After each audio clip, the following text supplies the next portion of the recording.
आम्ही तर ज्या योजना सांगितलेल्या आहेत आणि यापुढे काही योजना आम्ही आमच्या जाहीरनाम्यात घोषित करणार आहोत. प्रत्येकाच्या पाठीशी पूर्ण आर्थिक पाठबळ उभं करूनच आम्ही योजना जाहीर करू. महाराष्ट्रातल्या शेतकऱ्यांना 365 दिवस दिवसा वीज ही आम्ही उपलब्ध करून देऊ.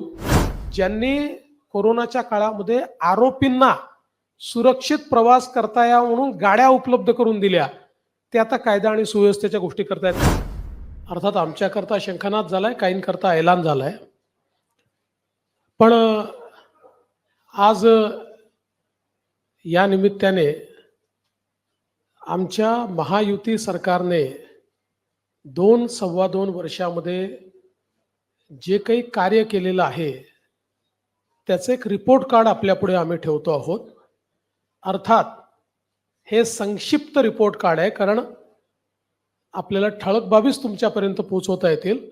सविस्तर त्यातला प्रत्येक मुद्दा आणि त्या त्या घटकांकरता केलेली कामं याची पुस्तिका आहे. त्याच्यामुळे ती काही आपल्यासमोर ठेवणं आम्हाला आत्ता संयुक्तिक वाटत नाही, ते आपल्यापर्यंत आम्ही पोहोचवू. एक महाराष्ट्राच्या जनतेच्या लक्षात आलं असेल, स्थगिती सरकार गेल्यानंतर गती आणि प्रगतीचं सरकार हे गेल्या 2-2.25 वर्षामध्ये महाराष्ट्राने बघितलेलं आहे. आणि ज्या वेगाने मुख्यमंत्री एकनाथरावजी शिंदे यांच्या नेतृत्वातील सरकारने या महाराष्ट्रामध्ये ट्रान्सफॉर्मेशनल, पूर्णपणे परिवर्तन करणाऱ्या अशा प्रकारच्या योजना आणल्या, या निश्चितपणे आमच्या कामाची गती आणि महाराष्ट्राची प्रगती या दोन्ही गोष्टी सांगणाऱ्या आहेत. खरं म्हणजे ज्याचा उल्लेख या ठिकाणी झाला की महाराष्ट्र हे पहिलं राज्य आहे की ज्या राज्याने शेती विजेकरता स्वतंत्र शेतकरी वीज कंपनी स्थापन केली. या कंपनीच्या अंतर्गत 14,000 मेगावॅट वीज निर्मितीचं काम सुरू केलं सोलरच्या माध्यमातून. आणि पुढच्या 15 ते 18 महिन्यामध्ये म्हणजे आतापर्यंत त्यातलं 1,500 मेगावॅट पूर्ण पण झालं. 15 ते 18 महिन्यात याचं सगळं काम डिलिव्हर होईल आणि त्यानंतर महाराष्ट्रातल्या शेतकऱ्यांना 365 दिवस दिवसा वीज ही आम्ही उपलब्ध करून देऊ. हा एक अत्यंत क्रांतिकारी निर्णय आणि काम, ही घोषणा नाही, याचं प्रत्यक्ष काम जमिनीवर आम्ही सुरू केलेलं आहे. आणि 8.5 रुपयांनी जी वीज पडायची ती वीज आता केवळ 3 रुपयाला पडणार आहे. त्यामुळे महाराष्ट्र सरकारचे 10,000 कोटी रुपये बजेटमधले आणि 5,000 कोटी रुपये क्रॉस सबसिडीचे आम्ही यातनं वाचवणार आहोत. आणि याच्याच आधारावर आम्ही शेतकऱ्यांना मोफत विजेची योजना आणली. आणि म्हणूनच जे अजितदादांनी सांगितलं की मागच्या काँग्रेसच्या सरकारमध्ये घोषणा केली आणि नंतर बदलून गेले, कधी प्रिंटिंग मिस्टेक सांगितली, असा हा निर्णय नाही, तर अतिशय वेल थॉट, विचारपूर्वक कृती करून आणि पुढचे वर्षानुवर्ष हा निर्णय चालेल अशी व्यवस्था करून आम्ही हा निर्णय घेतलाय. आणि म्हणून शेतकऱ्यांना विजेचं बिल माफ जे केलेलं आहे ते भविष्यात देखील सुरू राहील आणि त्यांना दिवसा 12 तास वीज मिळेल. दुसरा महत्त्वाचा आम्ही निर्णय केला की शेतकऱ्यांना मागेल त्याला सौर पंप केवळ 10% पैसे भरायचे आणि त्याला सौर पंप मिळेल. 25 वर्ष विजेचं बिल येणार नाही. 5 वर्ष सगळी देखरेख ही सरकार करेल. चोरीला गेला तर इन्शुरन्स आहे, तुटफूट झाली तर इन्शुरन्स आहे. आणि मागितल्यानंतर 3 महिन्यात त्याच्या शेतीमध्ये तो पंप लागतो, ही पण व्यवस्था आपल्या सरकारने केली आहे. त्यामुळे विजेच्या बाबतीत शेतकऱ्याला चिंतामुक्त करण्याचं काम हे आपल्या सरकारच्या माध्यमातून या ठिकाणी झालेलं आहे. आणि मला असं वाटतं की शेतकऱ्यांनी देखील त्याचं प्रचंड स्वागत केलं, कारण अगदी 5,000 रुपयापासून तर 50,000 रुपयापर्यंत बिलं जी आहेत ही शेतकऱ्यांची माफ झालेली आहेत. दुसरं, सिंचनाच्या क्षेत्रात देखील या सरकारने अभूतपूर्व कामगिरी केली आहे.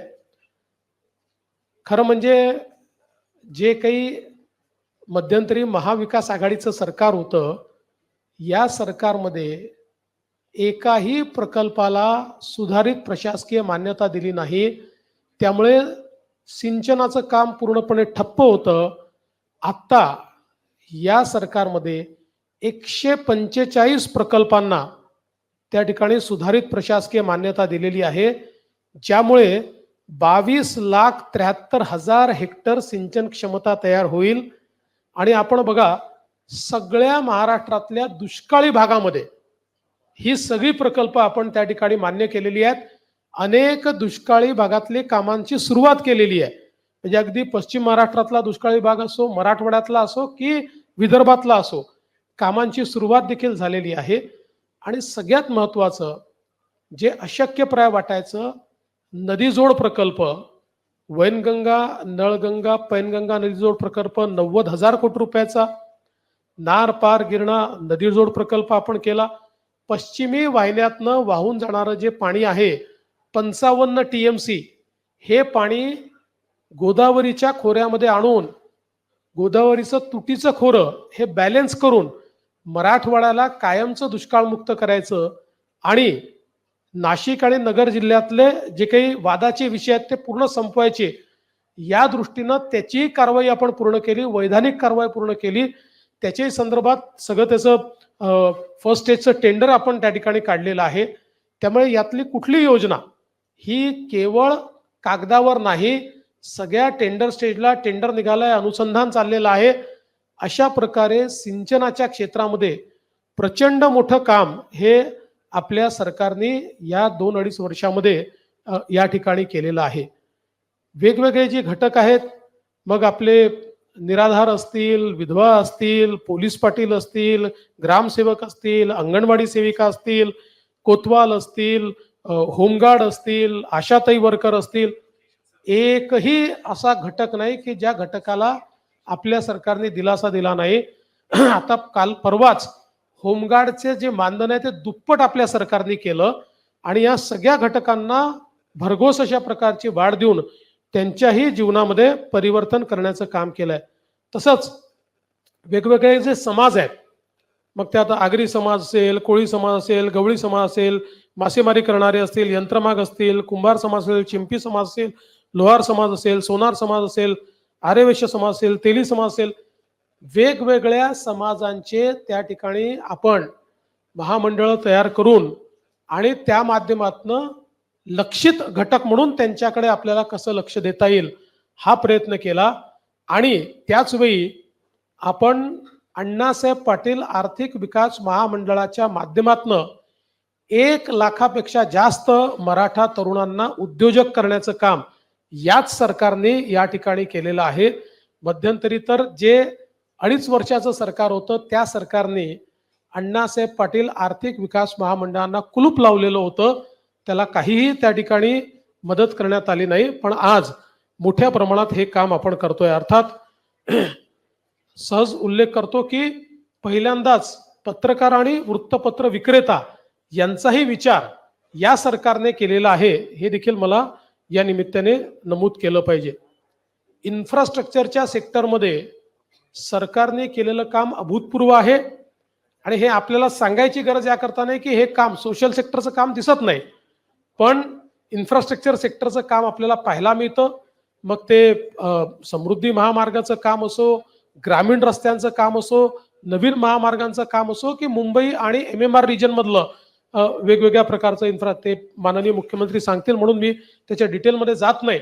पण मला असं वाटतं की इन्फ्रास्ट्रक्चरच्या क्षेत्रात या सरकारने जे काम केलेलं आहे ते अभूतपूर्व अशा प्रकारचे. आणि वाढवण सारखं बंदर, खरं म्हणजे हे जे काही वाढवण बंदर आहे हे महाराष्ट्राला पुढचे 25-30 वर्ष महाराष्ट्राची आणि देशाची अर्थव्यवस्था हे वाढवण बंदर चालवेल. कारण आज देशाचं 60% कंटेनर ट्रॅफिक JNPTचं पोर्ट हे हँडल करतं. JNPT पेक्षा 3 पट मोठं जगातल्या पहिल्या 10 मध्ये येणारं वाढवण बंदर, ज्याच्यामध्ये 10 किलोमीटर 20 मीटर डीप ड्राफ्ट आहे. जगातलं सगळ्यात मोठं व्हेसल देखील ज्या ठिकाणी येऊ शकतं. त्यामुळे भारताला आणि महाराष्ट्राला मॅरिटाईम ताकद जगातली या एका वाढवण बंदराने या ठिकाणी होणार आहे आणि यातल्याही सगळ्या अडचणी आपल्या सरकारने दूर केल्या आणि त्या माध्यमातून मोठ्या प्रमाणात हे वाढवणचं बंदर या ठिकाणी केलंय. खरं म्हणजे एक गोष्ट मला अजून सांगायची आहे की आमचा विरोधी पक्ष एकीकडे टीका करतो की लाडकी बहीणचे पैसे देणार कुठनं आणि मग मुलींना मोफत शिक्षणाचे पैसे देणार कुठनं, सरकारजवळ पैसे नाही आहेत. आणि दुसरीकडे त्यांचे नेते म्हणतात की आमचं सरकार आलं तर आम्ही 1500चे 2000 करू, आमचं सरकार आलं तर आम्ही कर्जमाफी करू, आमचं सरकार आलं तर आम्ही. त्यांनी विरोधकांनी पहिले हे ठरवलं पाहिजे की सरकारकडे या योजना चालवायला पैसे आहेत की नाही आहेत. जर पैसे असतील तर ते पुढचे कर्जमाफी करू शकतील. आम्ही तर ज्या योजना सांगितलेल्या आहेत आणि यापुढे काही योजना आम्ही आमच्या जाहीरनाम्यात घोषित करणार आहोत. प्रत्येकाच्या पाठीशी पूर्ण आर्थिक पाठबळ उभं करूनच आम्ही योजना जाहीर करू. पण विरोधी पक्ष मात्र टोटली कन्फ्यूज दिसतोय. एकीकडे ते म्हणतात बजेटमध्ये पैसे नाही आणि दुसरीकडे ते नवनवीन योजना स्वतः मात्र घोषित करतात. तर मला असं वाटतं की एक प्रकारे त्यांचा पर्दाफाश हा या माध्यमातून निश्चितपणे होतोय. पण एक गोष्ट या निमित्ताने मला सांगायची आहे आणि विशेषतः लाडक्या बहिणींना मला सांगायची आहे की बघा, ऑलरेडी काँग्रेस पक्षाचे नेते हे कोर्टामध्ये लाडकी बहीण योजना बंद करण्याकरता पोचले आहेत. अर्थात त्यांना यश मिळालेलं नाही. त्यांच्या माजी मंत्र्यांनी सांगितलंय आमचं सरकार आलं की आम्ही लाडकी बहीण योजना बंद करणार. आणि परवा तर माननीय उद्धवजींनी जाहीर सभेत जाहीर केलाय की आमचं सरकार आल्यानंतर महायुती सरकारच्या सगळ्या योजना आम्ही बंद करणार, त्यांचे सगळे निर्णय आम्ही उलट करणार. त्यामुळे मुळातच जसं 2.5 वर्ष आधीच्या महायुती सरकारचे सगळे निर्णय बंद करून महाराष्ट्राला कुलूप बंद करून यांनी ठेवलं होतं, तसंच पुन्हा स्थगिती सरकार आणून महाराष्ट्राला कुलूप बंद करण्याचा यांचा प्रयत्न आहे, जो कधी यशस्वी होणार नाही. आता खरं म्हणजे अनेक आरोप हे लोक लावतायत, पण कायदा सुव्यवस्थेवर ते बोलत असताना त्यांनी आरसा देखील पाहायला पाहिजे. कारण मी आता गुन्ह्यांच्या संख्येमध्ये जाणार नाही, ते पण आकडेवारी माझ्याकडे आहे. पण मला असं वाटतं स्टॅटिस्टिक्सनी काही शेवटी कायदा आणि सुव्यवस्थेचं वर्णन करणं योग्य नसतं. पण ज्यांचा गृहमंत्री जेलमध्ये गेला ते आता आम्हाला या ठिकाणी कायदा आणि सुव्यवस्था सांगतायत. ज्यांच्या काळामध्ये कॅश फॉर ट्रान्सफर हे स्कॅम, पैसे घेऊन ट्रान्सफर होतात, याचं सगळं रेकॉर्डिंग झालं, ज्याची सीबीआयची इन्क्वायरी चाललेली आहे. ज्यांनी पैसे घेऊन घेऊन बदल्या केल्या, आता त्या सरकारची मंडळी या ठिकाणी आम्हाला कायदा आणि सुव्यवस्थेच्या संदर्भात सांगतायत. देशातल्या सगळ्यात मोठ्या उद्योगपतीच्या घरासमोर ज्यांचे पोलीस बॉम्ब ठेवत होते आणि ते उघडकीस येऊ नये म्हणून पोलिसांनीच हत्या केली, ते आता या ठिकाणी आम्हाला सांगून राहिले आहेत कायदा आणि सुव्यवस्थेच्या संदर्भात. ज्यांनी कोरोनाच्या काळामध्ये पत्रकारांना घरून ओढून जेलमध्ये टाकलं, ते आता कायदा आणि सुव्यवस्थेच्या संदर्भात आणि लोकशाही कशी राहिली पाहिजे या संदर्भात आम्हाला त्या ठिकाणी सांगून राहिलेले आहेत. आणि ज्यांनी कोरोनाच्या काळामध्ये आरोपींना सुरक्षित प्रवास करता यावा म्हणून गाड्या उपलब्ध करून दिल्या, ते आता कायदा आणि सुव्यवस्थेच्या गोष्टी करतायत. खरं म्हणजे मी इतक्या गोष्टी माझ्याकडे आहेत, मी एवढंच सांगतो, निश्चित काही घटना घडलेल्या आहेत, यापूर्वी देखील त्यापेक्षा गंभीर घटना घडल्या आहेत, पण त्याच्यावर हे कधी बोलले नाहीत. पण अर्थात आता कुठली घटना बोलली तर बोलण्याचा अधिकार आहे. राज्य सरकारने कुठलीही घटना घडल्यानंतर तात्काळ कारवाई केलेली आहे आणि त्या ठिकाणी आरोपींना पकडण्याचं काम आपण केलेलं आहे. अन्यथा आपण जर बघितलं पाहिजे तर त्यांच्या काळामध्ये निर्भयाच्या ज्या गाड्या होत्या, निर्भया पथकाच्या गाड्या, या नेत्यांच्या सुरक्षेकरता वापरल्या जात होत्या. हिंगणघाटच्या गंभीर घटनेमध्ये ज्या मुलीला जाळून टाकलं दुर्दैवाने, तिला कंपेन्सेशन अनाऊन्स केलं, 2 वर्ष कंपेन्सेशन दिलं नाही. आमचं सरकार आल्यानंतर त्या परिवाराला आम्ही त्या ठिकाणी कंपेन्सेशन दिलं. यांच्या काळामध्ये कोविडचा स्वॅब घेताना महिलांची काय अवस्था झाली हे मला बोलताना देखील या ठिकाणी लाज वाटते. त्यामुळे मला असं वाटतं की केवळ नरेटिव्ह तयार करणं एवढा एकमेव प्रयत्न त्यांचा आहे. आम्ही महिलांना मदतही करू आणि महिलांना सुरक्षितही ठेवू आणि जिथे महिलांच्या सुरक्षेवर कोणी घाला घालण्याचा प्रयत्न करेल त्याच्यावर कडक कारवाई देखील या ठिकाणी आमच्या सरकारच्या माध्यमातून केली जाईल. मी या निमित्ताने एवढंच सांगतो, या सरकारने अतिशय गतीनं काम केलेलं आहे.